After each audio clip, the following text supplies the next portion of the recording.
I'm a filmmaker, and for the last 8 months, I've been making a short film with no spoken words. But it had a massive problem. Absolutely no emotion. If I couldn't fix this one scene, the heart of the entire story, the whole film would fall apart. I was looking at the cut, and it felt completely empty. The animation worked, the lighting worked, but none of it made me feel anything. I was at a creative dead end, honestly ready to give up on the whole shot and start again.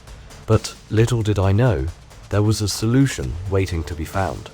Today, I'm going to show you how I transformed that empty shot into a scene that actually made people feel something without saying a word. This isn't just any project. It's a subtle, metaphorical story about the boxes we put ourselves in. The scene in question was the starting point of all the action that kicked off the robot's journey toward character development. It's a moment of tension, and it had to work. My goal was for you, the viewer, to sit with this character and feel their isolation, not as an idea, but as a tangible presence. I wanted the moment to be heavy, heart-pounding, not empty. But here's the problem. It wasn't working. Every time I watched the cut, I felt nothing. It was just a machine in a room. My visual storytelling wasn't telling any story at all in a film where I had no other way to do so. It's a terrible feeling.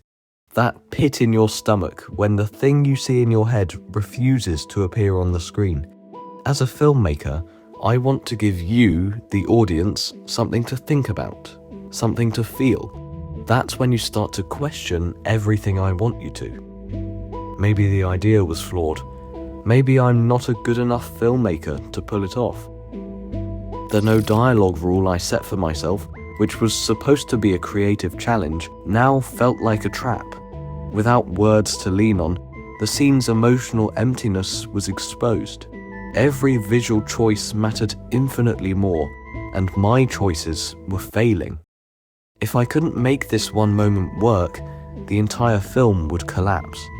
For ages, I was stuck. I tried re-editing, cutting pauses, changing the music, even thought about breaking my own rule and giving the robot a voice. Nothing worked. For some time, the project just sat on my hard drive. I was avoiding it. Every time I opened the project, I saw the same problem staring back at me. So I stopped opening it. Days became weeks, and the strange thing about creative burnout is that it doesn't always feel dramatic. Sometimes it just feels like endlessly moving a task to tomorrow. The longer I left it, the bigger the problem seemed. Eventually, I wasn't avoiding the scene anymore. I was avoiding the feeling that I'd spent 8 months on something I couldn't finish. The solution didn't come from staring at the screen for more hours. It came when I finally stepped away. I started watching films again, but not as an audience member, as a filmmaker. Eventually, I started noticing what they were doing differently. I was watching the opening to WALL-E. No dialogue, no big action, but I felt everything. You can understand everything about the character and its life. And I started to ask myself, why? What was the director doing that I wasn't? It wasn't one single thing, it was everything. The way the camera followed WALL-E, the sound of the wind, the color of the scene. That was the turning point. I had been trying to show the audience a character who was alone, exposed. I realized my job wasn't to show you, but to make you feel loneliness itself. This led me to the question that unlocked everything. What if I stopped thinking about the scene as a statement, this character is sad, and started thinking about it as a space for the audience to experience that sadness for themselves? I had to stop being a director who tells a story and become an architect of feeling. Every choice, from camera composition to sound, had to be a brick in building that emotional structure. I realized storytelling wasn't just about pretty pictures, it was about creating a sensory experience. It was time to learn a new dialect. Armed with this new perspective, I opened the project file again. This time, there was a puzzle to be solved. The first thing I realized was how static my camera feels compared to the camera shots in movies. The original shot was a simple, locked-off medium, clean, stable, and completely lifeless. It felt observational, like a security camera watching from a distance. No intimacy. I experimented. I pushed every camera in, closer to the robot's face. Every change in shot was a chance to switch up my techniques. I tried going for a handheld effect on this push-in, but it felt too chaotic. But then I did the same for this quick turn, and it fit right in. For this moment, I made the camera slowly get closer to the robot's face. This was better. I felt like I was leaning in, getting closer, and that built tension. The real breakthrough came when I combined that slow push in with a change in framing. Originally, the character was centered. I changed it, placing them on one side of the screen, using the rule of thirds to surround them with negative space. Suddenly, the area in frame wasn't just empty, it was their loneliness. The composition itself began telling the story. The robot looked small, consumed by the room. The camera wasn't just looking at the robot anymore, it was pulling you into the robot's perspective. With the camera finding its voice, I turned to sound. The original scene was completely silent, which was a massive loss for the vibe. There may be no dialogue, but the audio still has to do half the work. I decided to have a very quiet whirring for the robot's wheel when it moves, but I had to decide whether or not to use background music. I could have settled on a generic, mysterious piano track, but instead, I muted it. The silence in that moment of shock was immediately more powerful. But pure silence isn't the answer. I added a single cinematic piano note that tears right through the emptiness.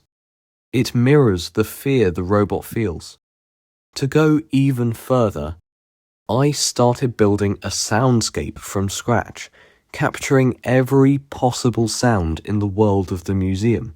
The low hum of a rotating plinth, the faint sound of wind, the rocking of suspended artifacts. And these sounds weren't easy to find. After a lot of searching and being very picky, I mostly sourced them royalty-free around the internet. But it was worth it so that you would hear everything, and you would see how the robot feels exposed, endangered, overwhelmed. You breathe in the same deadly quiet air. Having built this delicate world of sound, I could now use its absence as a dramatic tool. I found this moment where the robot leaps out, searching for an intruder. At that exact moment, I cut all sound. Everything vanished. For just 2 seconds, there was absolute digital silence. The effect is jarring. After being immersed in the soundscape, the sudden void is deafening. That silence was more emotionally impactful than any music could ever be. It became the emotional climax, a moment where the audience has no choice but to confront the isolation of the robot. After all that work, this is what the scene became.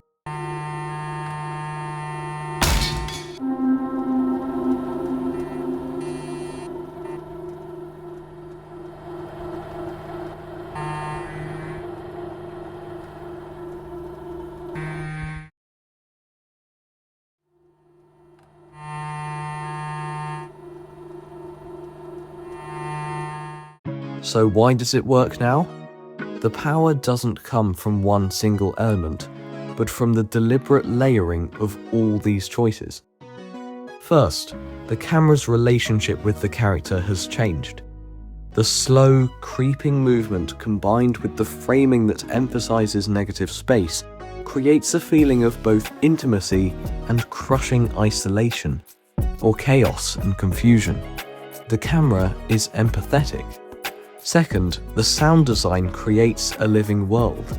Instead of a generic score telling you how to feel, the specific, subtle sounds immerse you in their reality. This makes the emotion feel earned and authentic. And finally, the edit weaponizes contrast. The slow pace is punctuated by that shocking moment of absolute silence. By building a soundscape and then taking it away, the edit forces you to feel the character's internal state. That silence isn't empty space. It's a narrative event. It's the loudest moment in the scene. My film had a massive problem, but I'm glad it did. Because the solution wasn't a new camera angle, a better edit, or a clever sound effect. The solution was understanding that emotion isn't something you can simply tell people. It's something they have to experience for themselves. For months, I thought my job was to explain how the robot felt. But people don't connect with explanations. They connect with experiences. The moments that stay with us are the ones where we recognize a feeling ourselves. That's what this scene taught me. I wasn't meant to be trying to show a lonely robot in a museum. In reality, I had to try to create a moment where loneliness could be felt. And once I understood that difference, everything changed. The robot didn't change. The museum didn't change. What changed was how the scene made people feel. If you've ever struggled to explain an idea, tell a story, or make someone understand how you feel, maybe the answer isn't to say more. Maybe it's to create the space for people to experience it themselves.